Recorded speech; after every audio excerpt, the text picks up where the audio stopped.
यही है कि वो क्या करे, इंडिपेंडेंट असम बनाए इंडिया में, जिसे ऑलरेडी इंडिया के द्वारा 1990 में बैन कर दिया था। यानी आप ये इकोनॉमिक ग्रोथ जो था, आप ये समझिए कि डिक्टेटरशिप कहलाता है। अगर बांग्लादेश की जो सत्ता है वो क्या कर रही है, इंटरनेट बंद करवा दे रही है पूरी तरीके से, वो काफी बेहतर था। जैसे पहला आप देखिएगा जीडीपी ग्रोथ रेट जो है वो 6.5 से 8% एनुअली बढ़ रहा था 2009 से 2024 के बीच में। Economic grow from $102 billion in 2009, बाद में $455 बिलियन हुआ 2024 तक में। पर कैपिटा इनकम बढ़ गया इनके कार्यकाल में, ठीक है। बाद में क्या हुआ, बांग्लादेश, नेपाल, इंडिया एंड पाकिस्तान। अगर हम पर कैपिटा इनकम की बात करते हैं तो बांग्लादेश ने पाकिस्तान और इंडिया को भी पीछे छोड़ दिया। बांग्लादेश की आबादी देखिए और बाकी दोनों देशों की देखिए, किस तरीके से इनके कार्यकाल में जो ग्रोथ हुआ है आप उसको देखिए। सोशल डेवलपमेंट की अगर बात करें तो इन्होंने 400 से ज्यादा टेक्स्ट बुक बंटवाया था स्टूडेंट्स में 2009 तक। प्राइमरी स्कूल एनरोलमेंट बढ़ गया था 98% तक, बच्चे स्कूल जाने लगे थे। एजुकेशन की तरफ बांग्लादेश में बहुत एक क्रांतिकारी बदलाव आया है, ये समझिए। Hello and welcome to another video of VS classes online. आप आ चुके हैं वीएस क्लासेस की ऑफिशियल चैनल पे।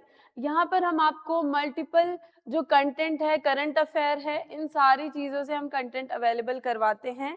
और मैंने आपको पिछले वीडियो में भी बताया था, इस वीडियो में भी आपको ये इन्फॉर्मेशन दे रही हूँ कि जो बच्चे हमसे ऑफलाइन जुड़ना चाहते हैं वो हमारे नंबर पे कांटेक्ट करेंगे, जो हम आपको डिस्क्रिप्शन बॉक्स में दे देंगे। साथ ही साथ जो बच्चे हमसे ऑनलाइन जुड़ना चाहते हैं या जिन्हें पीडीएफ या नोट्स वगैरह की ज़रूरत है वो हमसे कांटेक्ट कर सकते हैं। और जो भी हम लेक्चर पढ़ा रहे हैं उसके पीडीएफ या नोट्स चाहिए हो तो आप लोग हमारे टेलीग्राम चैनल से ले सकते हैं। टेलीग्राम चैनल का जो लिंक है वो आपको डिस्क्रिप्शन बॉक्स में नीचे मिल जाएगा, जरूर विजिट करिएगा, आपको सारे नोट्स और पीडीएफ मिल जाने वाले हैं। अब बात करते हैं आज की। आज हम बात करने वाले हैं बच्चों, बांग्लादेश का जो इशू चल रहा है, जो मुद्दा गर्म है, उसके बारे में हम बात करने वाले हैं। The fall of a leader from powerhouse PM to death row. एक ऐसी महिला जिनके पिताजी ने बांग्लादेश को बनाया था और उनकी सुपुत्री जिन्हें मृत्यु दंड दे दिया गया है उन्हीं के देश के द्वारा, साथ ही साथ उसी कोर्ट से दिया गया जिस कोर्ट का निर्माण इन्होंने किया था। इन सारी घटनाओं के बारे में, क्या स्टार्टिंग से ये मुद्दा कब कहां से शुरू हुआ, किनके द्वारा ये आग भड़की, ये सारी चीजें हम समझने वाले हैं। हम इनके कार्यों को भी देखेंगे कि ये जब कार्यकाल में थी तो इन्होंने क्या कार्य किया था और क्या ऐसी घटनाएं हुई जिनके कारणवश आज इन्हें मृत्यु दंड दे दिया गया। उन सारी चीजों को हम समझने वाले हैं और इसी चीज के लिए मैंने लिखा है from powerhouse PM to death row. Start करते हैं हमारी स्लाइड को और मैं पूरी कोशिश करूंगी कि आपको सारी चीजें समझ में आए। शेख हसीना आखिर हैं कौन, जिन्हें मृत्यु दंड दिया गया वो महिला आखिर हैं कौन, इसके बारे में समझते हैं। देखिए, इनका पूरा नाम शेख हसीना वाजिद था, जो 28 सितंबर 1947 को इनका जन्म हुआ था। मैं पेन का कलर चेंज कर लेती हूँ।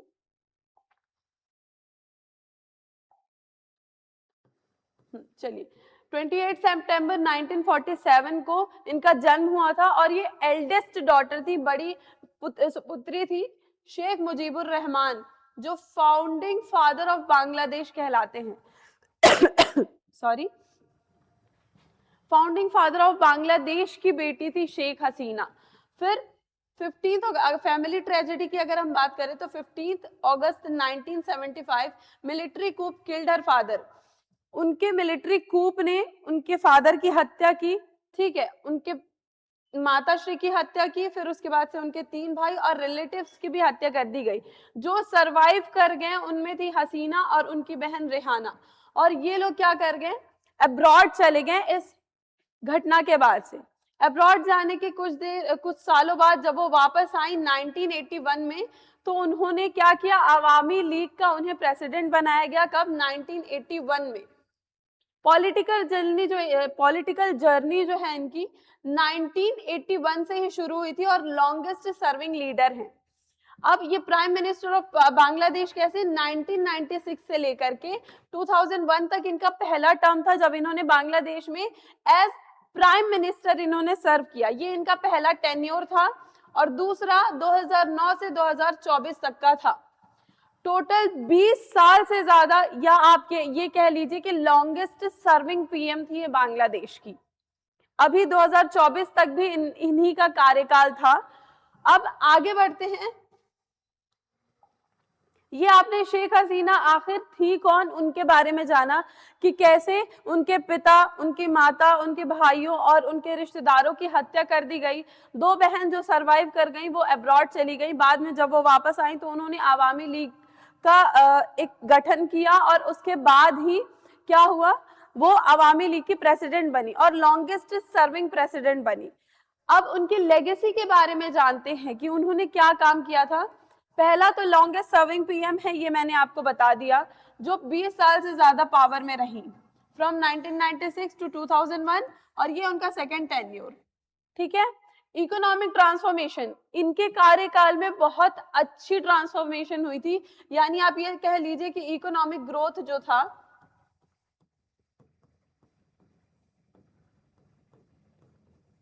वो काफी बेहतर था। जैसे पहला आप देखिएगा, जीडीपी ग्रोथ रेट जो है वो 6.5 से 8% एनुअली बढ़ रहा था 2009 से 2024 के बीच में। Economic grew from $102 billion in 2009, बाद में $455 बिलियन हुआ 2024 तक में। पर कैपिटा इनकम बढ़ गया इनके कार्यकाल में। ठीक है। बाद में क्या हुआ, बांग्लादेश सरपास इंडिया एंड पाकिस्तान। अगर हम पर कैपिटा इनकम की बात करते हैं तो बांग्लादेश ने क्या किया, पाकिस्तान और इंडिया को भी पीछे छोड़ दिया। ये देखिए बांग्लादेश की आबादी देखिए और बाकी दोनों देशों की देखिए, किस तरीके से इनके कार्यकाल में जो ग्रोथ हुआ है आप उसको देखिएगा। सोशल डेवलपमेंट की अगर बात करें तो इन्होंने 400 से ज्यादा फ्री टेक्स्ट बुक बंटवाया था स्टूडेंट्स में 2009 तक में। प्राइमरी स्कूल एनरोलमेंट बढ़ गया था 98% तक, बच्चे स्कूल जाने लगे थे। एजुकेशन की तरफ बांग्लादेश में बहुत एक क्रांतिकारी बदलाव आया है, ये समझिए। इतने सारे उनके कार्य थे। आगे बढ़ते हैं, और अलग अलग सेक्टर्स में इन्होंने काफी अच्छे अच्छे काम किए अपने देश के लिए। Poverty reduction, infrastructure revolution, women empowerment के लिए काफी काम किया, जिसके एग्जांपल देखिए। एक्सट्रीम पॉवर्टी ड्रॉप्ड फ्रॉम 41% 2006 में, फिर 5% हो गया 2024 में। तो आप समझिए कि कितना ज्यादा इन्होंने अपने कार्यकाल में काम किया। टोटल पॉवर्टी रेट हाफ 40% जो था वो 18 से 20% रह गया, यानी ऑलमोस्ट हाफ हो गया था। इंफ्रास्ट्रक्चरल रेवोल्यूशन इन्होंने लेकर के आया। बांग्लादेश का जो इंफ्रास्ट्रक्चर था वो बहुत ज्यादा बेहतर किया, जिसके एग्जाम्पल देखिए क्या क्या है। पद्मा मल्टीपर्पज ब्रिज था जो फुल्ली सेल्फ फंडेड था। ये एक रेल रोड ब्रिज होगा जिसे बनाया गया और ये फुल्ली सेल्फ फंडेड था, ये गवर्नमेंट अपनी तरफ से पूरा खर्चा लगा रही है। फिर ढाका मेट्रो रेल, ढाका जो है वो क्या बांग्लादेश का कैपिटल कहलाता है, और यहाँ पे पहला, ये समझिए फर्स्ट है, बांग्लादेश का पहला मेट्रो माना जाता है। Next, Rooppur nuclear power plant, ये इनकी कंट्री का पहला पावर प्लांट है, first.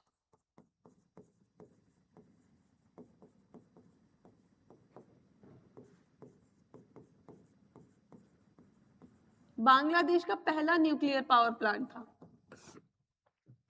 Next, Karnaphuli tunnel, Payra port, Matarbari deep sea port, ये सारी चीजें उन्होंने बंदरगाहों को सेट करवाया, व्यापार को बढ़िया किया। फिर एलिवेटेड एक्सप्रेसवेज, 100+ न्यू ब्रिजेस बनवाए अपने कार्यकाल में, 100 से ज्यादा इन्होंने ब्रिजेस बनवाए थे। वुमेन एम्पावरमेंट सबसे ज्यादा बेहतर किया इन्होंने। 40% जो महिलाएं हैं वो पार्लियामेंट में रिजर्व्ड हैं और डायरेक्ट सीट्स हैं। Highest number of women in police and army and judiciary in south Asia, पूरे साउथ एशिया की अगर हम बात करते हैं तो हाईएस्ट नंबर है महिलाओं का पुलिस, आर्मी और जुडिशरी में बांग्लादेश का। ये उनके कुछ अचीवमेंट्स है, क्योंकि अगर हमें किसी का कुछ मान लीजिए मसला चल रहा है या कोई विवाद चल रहा है तो उस व्यक्ति का, क्योंकि हमारा जो मोटिव है वो आपको इन्फॉर्मेशन देना है क्या चीजें चल रही हैं, तो अगर हम आपको इन्फॉर्मेशन दे रहे हैं तो जो उन्होंने अपने कार्यकाल में काम किए होंगे, जो बेहतरी के लिए काम किए होंगे, वो आपको हमें बताना हमारा दायित्व है। अब अदर साइड क्या है, क्योंकि एक महिला जिन्होंने वुमेन एम्पावरमेंट बढ़िया किया, इंफ्रास्ट्रक्चरल रेवोल्यूशन आया, सोशल डेवलपमेंट किया, गरीबी दर घटाई, बाद में अदर साइड क्या है उस चीज का, क्यों इतना विवाद भड़क गया जिससे जेनजी में इतना गुस्सा आया कि जो विवाद कोटा रिफॉर्म्स को लेकर के था वो सरकार की तरफ हो गया और शेख हसीना को मृत्यु दंड मिला, उन्हें देश छोड़ करके जाना पड़ा। वो साइड समझते हैं। तो देखिए विवाद जो है वो 2018 से शुरू हुआ था, जो एक प्रोटेस्ट चालू था बांग्लादेश में इस बात को लेकर के कि जो वॉर हुआ था 1971 में, याद करिएगा, बांग्लादेश जो पहले पाकिस्तान था, पाकिस्तान का दूसरा हिस्सा था, वो पाकिस्तान का जो दूसरा हिस्सा था वो 1971 में उसे बांग्लादेश बनाया गया, उसे आजाद किया गया। उस समय के जो फ्रीडम फाइटर्स थे उनके बच्चों को 30% कोटा सिस्टम या रिजर्वेशन मिलेगा एजुकेशन के फील्ड में, नौकरियों के फील्ड में।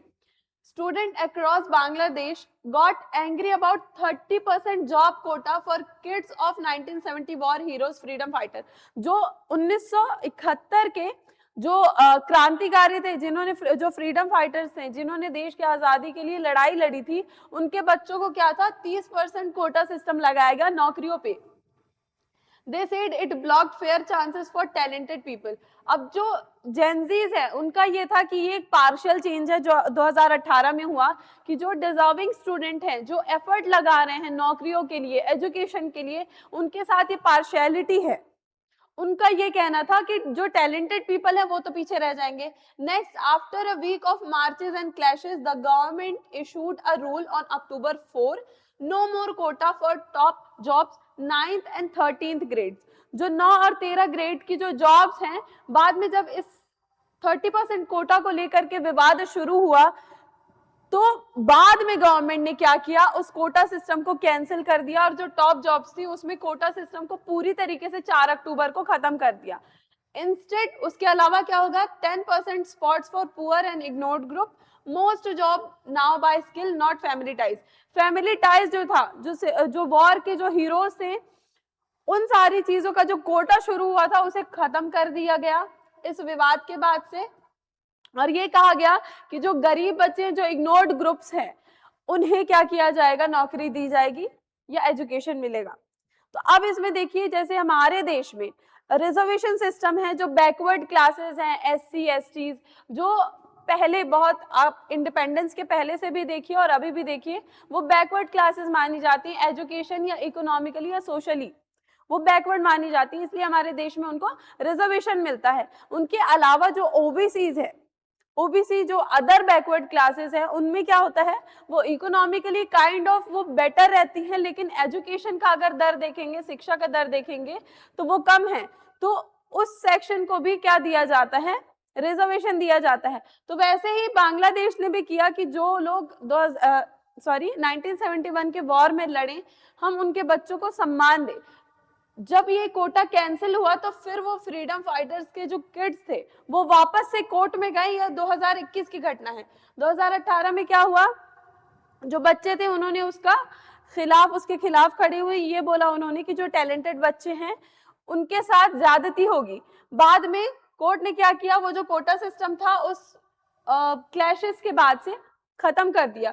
फिर ये विवाद वापस उठ खड़ा हुआ 2021 में, और जो फ्रीडम फाइटर्स के बच्चे थे उन्होंने बोला कि ये जो हमारे माता पिता, दादा, ये लोगों ने जो लड़ाइयां लड़ी हैं उसका क्या होगा, अपमान होगा अगर आप ऐसा करते हैं तो।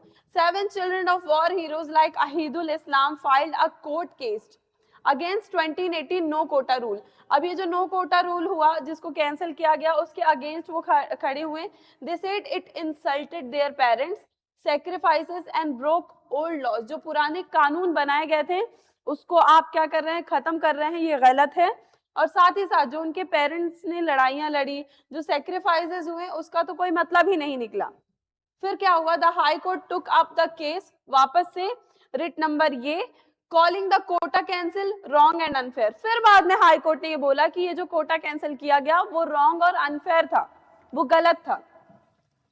This set up the big court fight that brought back the quota in 2024, sparking new anger।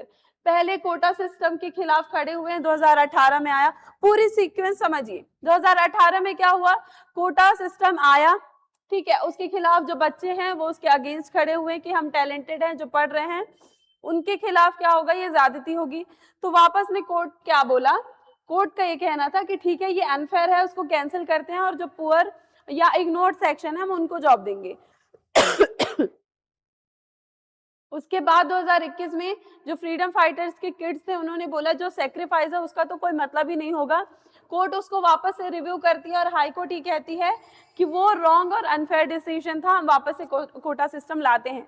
जब 2021 के बाद से वापस कोटा सिस्टम आता है तो 2024 में तब जाकर के ये विवाद बढ़ता है, आग और ज्यादा बढ़ती है और पूरे देश में फैल जाती है। कैसे देखते हैं आगे, आप इमेजेस देखिए यहाँ पे, कोटा नॉट कम बैक, ये जो बच्चे हैं, जेनजीज हैं, जो यूथ है बांग्लादेश की, वो इसके अगेंस्ट थी। फिर जुलाई अगस्त 2024 में क्या हुआ, जब कोटा सिस्टम उन बच्चों के कहने के बाद से वापस से आया तो जो लड़ाई है वो एस्केलेट हो गई। जुलाई अगस्त 2024, वायलेंस, डेथ, मास अरेस्ट। जब जो प्रोटेस्ट है इस कोटा सिस्टम के खिलाफ बढ़ने लगा, जो युवा था वो सड़क पे उतरने लगा, वो अपनी मांग करने लगा, टोटल डेथ हुई थी उसमें। फिर क्या हुआ, जो शेख हसीना है उन्होंने जो प्रोटेस्टर्स हैं उन पे शूट एट साइट का ऑर्डर दे दिया, शटडाउन हुआ, नेट वगैरह बंद कर दिए गए, ये सारी चीजें देश में चल रही थी और एक बड़ी लड़ाई हो गई। वो लड़ाई जो कोटा के लिए थी, यूथ अपने हक की चीजें मांग रहा था, वो लड़ाई बाद में जाकर के सरकार के खिलाफ बदल गई। टोटल डेथ्स कितनी हुई थी, 1000 प्लस से ज्यादा लोग मारे गए थे 16 जुलाई से 5 अगस्त तक के बीच में केवल। ये डाटा अच्छे सोर्सेस से लिया गया है, लेजिट सोर्सेस से। 75 डेथ ऑन 19 जुलाई अलोन, जिसे ब्लैक फ्राइडे या जुलाई मैसेकर बोला जाता है। यूनिसेफ की रिपोर्ट है 32 बच्चे मारे जा चुके थे। इंजरीज हुई थी, thousands of bullet and pallets, tear gases छोड़े गए थे बच्चों के ऊपर जो प्रोटेस्ट कर रहे थे कोटा सिस्टम के खिलाफ। बहुत सारे ऐसे बच्चे थे जिन्होंने टीयर गैसेस के कारण उनकी आंखें चली गई।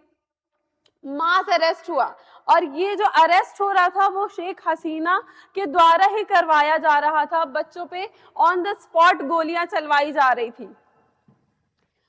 मास अरेस्ट, डिटेंशन, ओवर 20,000 अरेस्टेड, 20,000 से ज्यादा लोगों को अरेस्ट किया गया था। 1100-1500 स्टूडेंट्स जो थे वो ऑर्डिनरी सिटीजन थे इस अरेस्ट में, जो ऑर्डिनरी सिटीजन थे। 4000 से ज्यादा अरेस्ट हुए सिंगल वीक में 5 अगस्त तक। पोस्ट हसीना रिवेंज, जब जो हसीना के खिलाफ, शेख हसीना के खिलाफ जो रिवेंज स्टार्ट हुआ था उसके पहले का आंकड़ा है ये। रिवेंज एज इन जो कोटा सिस्टम चल रहा था उसके अगेंस्ट जब बच्चे जा रहे थे, और वो सरकार के खिलाफ होने के पहले का डाटा है। बहुत सारे ऐसे जो लोग थे, ऑर्डिनरी पीपल थे, उनको घर से या हॉस्पिटल से उठा लिया जा रहा था। तो ये एक मनमाना तौर पे ये सारी घटनाएं शेख हसीना के द्वारा करवाई जा रही थी और इन्हीं कारण उन्हें मृत्यु दंड मिला। ये आप देखिए इतनी सारी चीजें, तो कैसे आप एक बार फिर से समझिएगा, बहुत सारे डेवलपमेंटल उन्होंने काम किए अपने कार्यकाल में। लेकिन अदर साइड क्या था, 2018 में पार्शियल चेंजेस होने के कारण 2021 में क्या हुआ, जो किड्स हैं, जो वॉर किड्स हैं, उन्होंने बोला कि ये सेक्रीफाइस हमारे पेरेंट्स का कोई मतलब का नहीं निकला।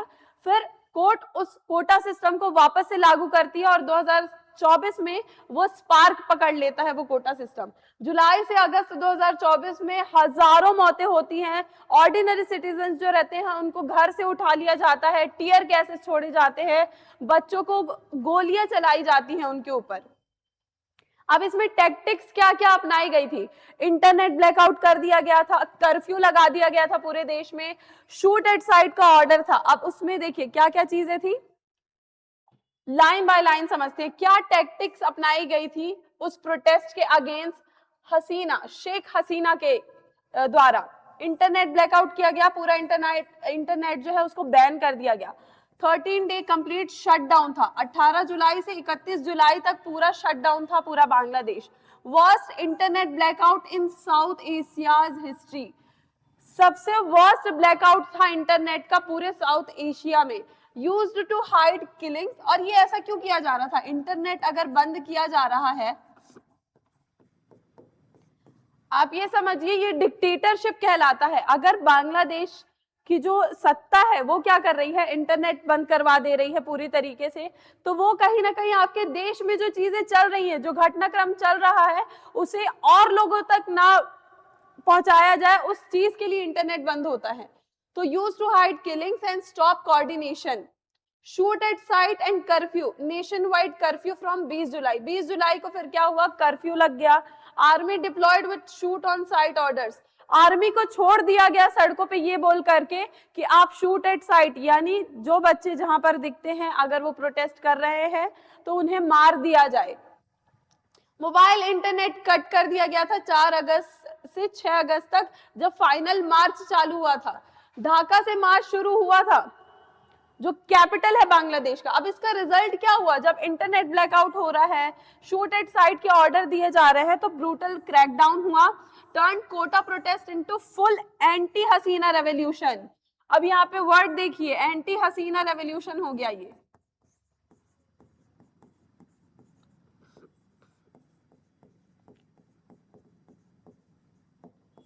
जो लड़ाई देश का युवा, बांग्लादेश का युवा कोटा सिस्टम के खिलाफ कर रहा था, पार्शियल चेंजेस के खिलाफ कर रहा था, वो प्रोटेस्ट रोकने के लिए शेख हसीना ने ऐसी टैक्टिक्स अपनाई कि वो जो यूथ थी वो एंटी हसीना हो गई और उनके ऊपर आ चुकी सारी जिम्मेदारी।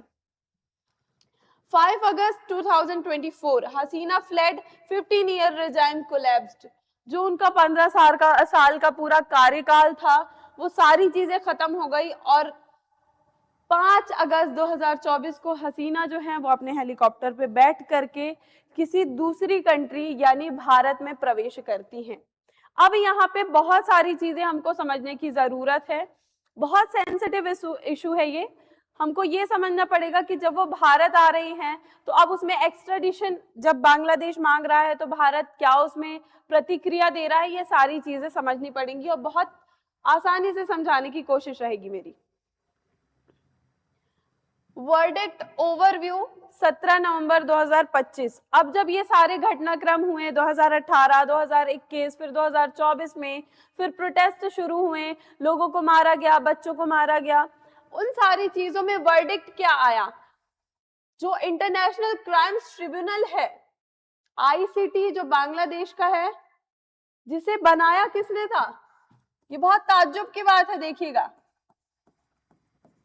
ये भी हसीना की लेगेसी में आता है, ये शेख हसीना लेगेसी है। ये इंटरनेशनल क्राइम्स ट्रिब्यूनल जो है वो बनाया शेख हसीना के ही द्वारा गया था और वर्डिक्ट जो इनके अगेंस्ट मिला अभी वो इसी कोर्ट ने दिया। International crimes tribunal convicts Hasina in absentia of crimes against humanity. Crimes against humanity यहाँ पे माना गया। Guilty on 3:5 charges.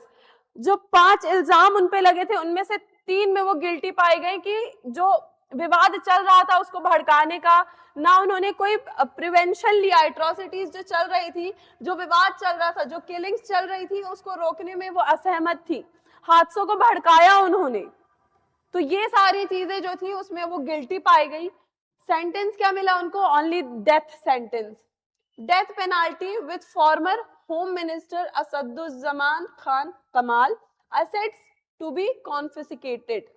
अब यहाँ पे क्या था, जो उनके एसेट्स थे उनको बंद कर लिया गया, रोक दिया गया, उनको डेथ पेनाल्टी मिली और उनको 3:5 जो चार्जेस थे, इंसाइटमेंट, ऑर्डर किलिंग्स और प्रिवेंशन ना लेने का, जो फेलिंग टू प्रिवेंट एट्रोसिटीज, पहला ये, दूसरा ऑर्डर किलिंग, तीसरा failing to prevent atrocities. Trial linked to July massacre. ये जो ट्रायल था वो जुलाई मैसेकर 2024 में जो प्रोटेस्ट हुआ था उसमें जो किलिंग्स हुई थी उसमें उनको दोषी पाया गया। 1400 डेथ्स हुई थी, मृत्यु हुई थी और 20,000 से ज्यादा लोग इंजर्ड हुए थे। क्रैकडाउन था, पूरा प्रोटेस्ट जो था वो भयावह था। आप ये समझिए जेनोसाइड था, ये एक नरसंहार था उस देश में। तो इस चीज में है, उन्हें कोर्ट ने सजा दी और उसी कोर्ट ने जिस कोर्ट को शेख हसीना ने बनाया था, और उसी देश में जहां के जो फाउंडर हैं वो उनके पिताश्री थे।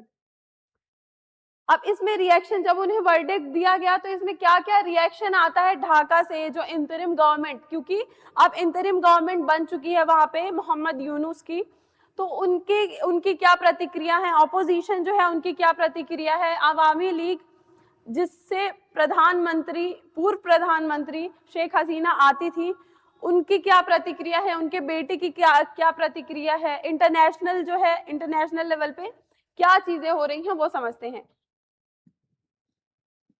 देखिए ढाका में तो सेलिब्रेशंस हो रहे हैं, जो क्राउड है वो ये बोल रहा है कि जो फैमिलीज थी विक्टिम्स की, उनको क्या मिला, न्याय मिला है।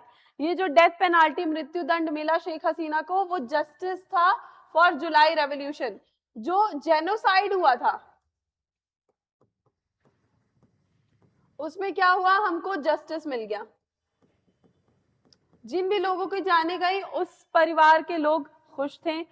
अब इंतरिम गवर्नमेंट जो अभी बनी हुई है मोहम्मद यूनुस की, उन्होंने बोला ये हिस्टोरिक वर्डिक्ट है, ठीक है, ये ऐतिहासिक फैसला दिया गया है कोर्ट के द्वारा, और वापस से जो जुडिशरी है उस पर उनका न्याय, उनका जो यकीन है वो बढ़ गया। ऑपोजिशन जो है बांग्लादेश की बीएनपी और जमाते इस्लामिया, वो बोले, उनका ये कहना है important day for Bangladesh, BNP youth call for harsher sentence on accomplices। जो ऑपोजिशन है वहां की, उनका ये कहना है कि इससे ज्यादा कड़ी सजा उन्हें मिलनी चाहिए थी। अवामी लीग जिससे शेख हसीना आती थी, उनका ये कहना है कि ये एक इम्पार्शल डिसीजन है, और जो उनके सुपुत्र हैं उनका ये कहना है कि ये कंगारू कोर्ट का डिसीजन था। अब यहाँ पे जो वर्ड आता है kangaroo court,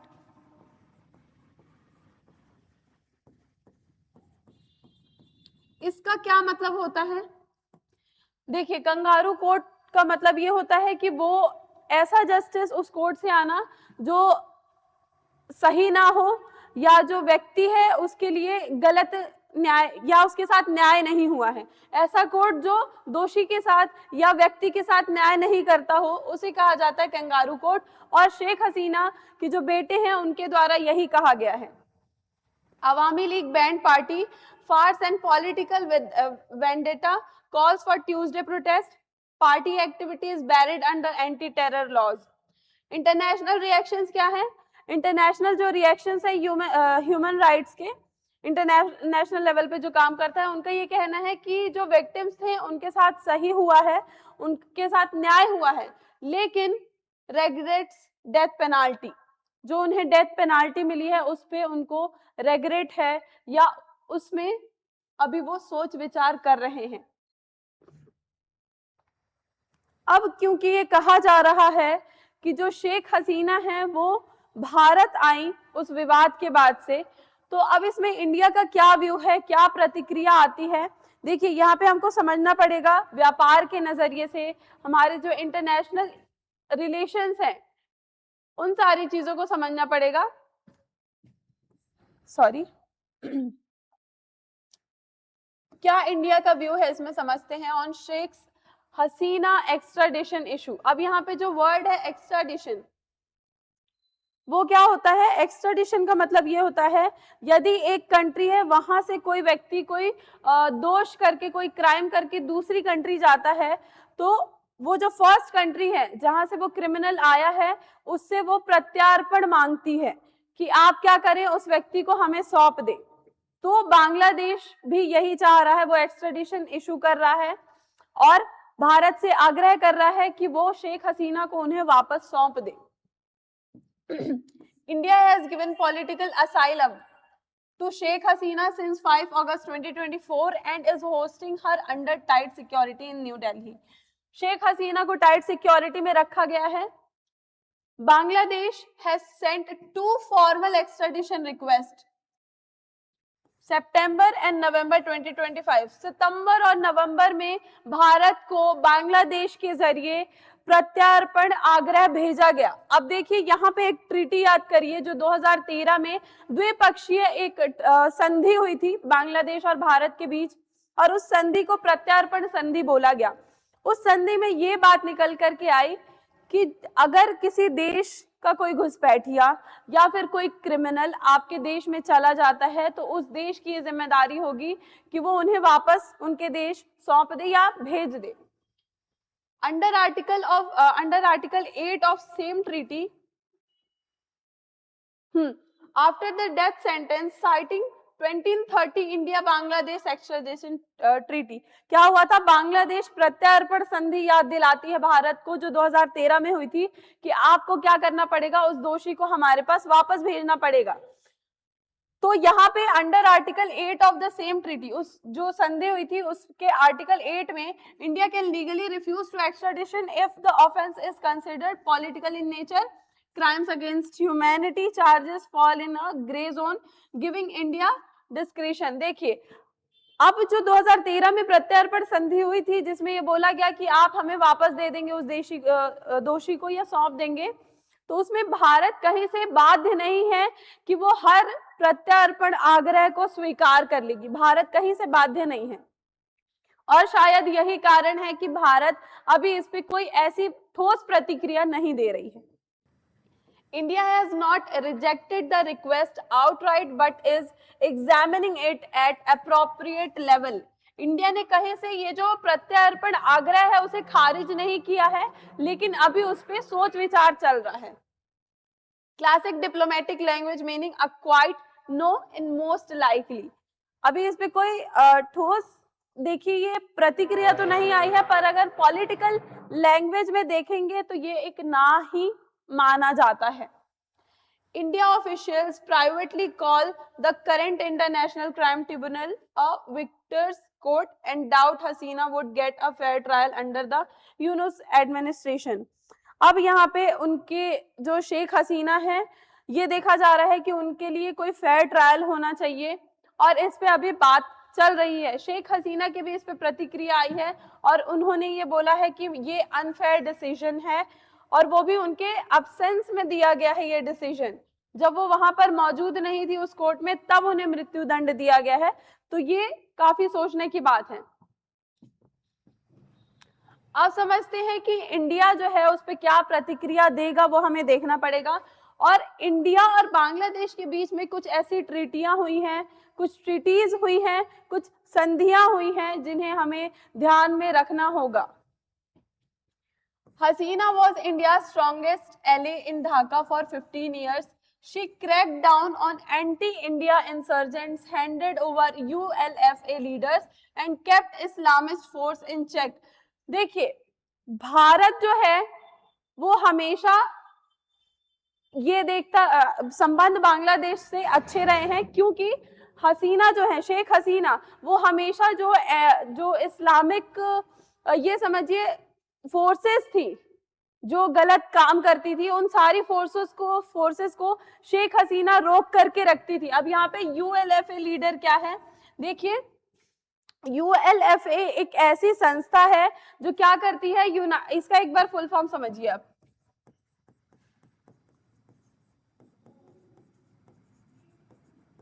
United liberation force of Assam. ये समझिए एक सेपरेटिस्ट ग्रुप है जिसका एजेंडा यही है कि वो क्या करे, इंडिपेंडेंट असम बनाए इंडिया में, जिसे ऑलरेडी इंडिया के द्वारा 1990 में बैन कर दिया गया था। 1990 में ये जो आर्म्ड सेपरेटिस्ट ग्रुप है सॉरी, ये जो यूएलएफए है, ये आर्म्ड सेपरेटिस्ट ग्रुप है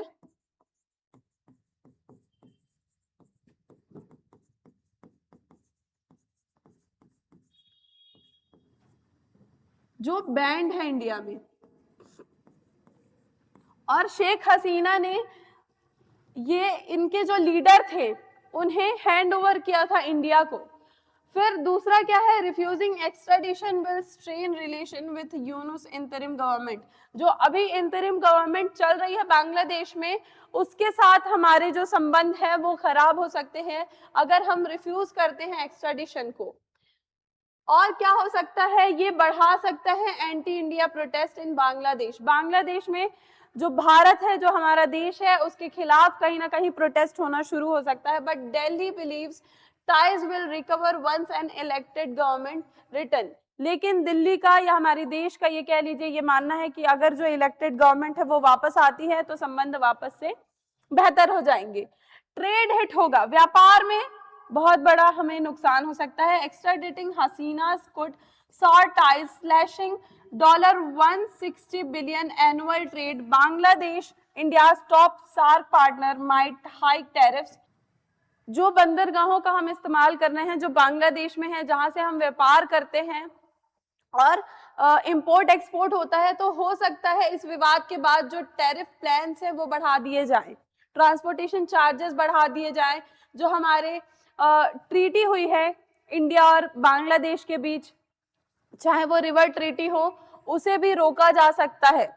river treaty peril, Ganges deal expire 2026। अब यहाँ पे क्या है, गंगा की डील समझिए क्या है। गंगा सदी जो है, सॉरी, गंगा नदी जो है उसे लेकर के हमारे देश में एक ट्रीटी हुई थी जिसे फरक्का संधि भी बोला जाता है। इस संधि में ये तय हुआ था कि ये संधि 30 सालों के लिए थी, जो 2026 में एक्सपायर हो जाएगी वो संधि। और अभी हमारे देश में ये बात चल रही है कि इस जो संधि है उसमें हमें क्या करना है, कुछ चेंजेस लाने हैं। संधि में ये बात हुई थी कि जिस समय बांग्लादेश में सबसे ज्यादा सूखा पड़ता है, या मई के समय में समझिए, तो उस समय भारत जो है वो गंगा नदी का पानी साझा करेगा बांग्लादेश से। जो संधि अब जाके 2026 में खत्म होने वाली है। और हमारी ये मांग है, भारत की ये मांग है कि हमें क्या करना है, उत्तराखंड और उत्तर प्रदेश की तरफ हमें अब गंगा का पानी ज्यादा देना है। तो हम जो परसेंटेज में पानी बांग्लादेश को दे रहे थे गंगा से, उसे घटा दिया जाएगा। लेकिन बांग्लादेश जो है अभी उस पर विचार कर रहा है। तो हो सकता है कि उस संधि में किसी को नुकसान हो जाए या भारत को नुकसान हो सकता है। तो इसलिए भी ये सोचने की जरूरत है, क्योंकि हम जब सोच रहे हैं इंटरनेशनल रिलेशंस, हमें बहुत बारीकी से सोचना पड़ेगा और हर पहलू से सोचना पड़ेगा। ये सिर्फ एक्स्ट्राडिशन नहीं है, ये दो कंट्रीज के रिलेशन की बात है। तो रिवर ट्रीटी में भी हमें नुकसान हो सकता है। अब बढ़ते हैं आगे की स्लाइड की तरफ और समझते हैं नेक्स्ट चीज। यहां पे लिखा है, जब शासक खुद को सबसे ज्यादा सुरक्षित समझने लगते हैं तभी जनता सबसे खतरनाक बन जाती है। वो महिला जिन्होंने 15 वर्ष से भी ज्यादा एक देश पर शासन किया, वहां की इकोनॉमी को बूस्ट किया, वहां की महिलाओं को एम्पावर किया, सबसे बड़ा गारमेंट एक्सपोर्टर है बांग्लादेश। उस देश को चलाने वाली जो महिला हैं, उन्हें मृत्यु दंड दिया गया। मैं आप लोगों से भी ये जानना चाहती हूँ, आप कमेंट सेक्शन में जरूर बताइएगा कि मृत्यु दंड न्याय है या अन्याय है शेख हसीना के साथ। और अपने अपने मत जरूर रखिएगा। आप ये देखिए कि जब देश का युवा जागता है तो वो तख्ता पलट कर देता है, सिर्फ कोटा पलट नहीं करता है। तो आप इस बात को समझिए कि कोई भी व्यक्ति जो शासन में है वो हमेशा नहीं रहने वाला है। जनता है, कभी भी बदल सकती है। आप अपना मत हमें जरूर बताइएगा और कमेंट सेक्शन में बताइएगा कि ये जो फैसला है वो कहां तक सही रहा। बने रहिए हमारे चैनल पे। Thank you so much.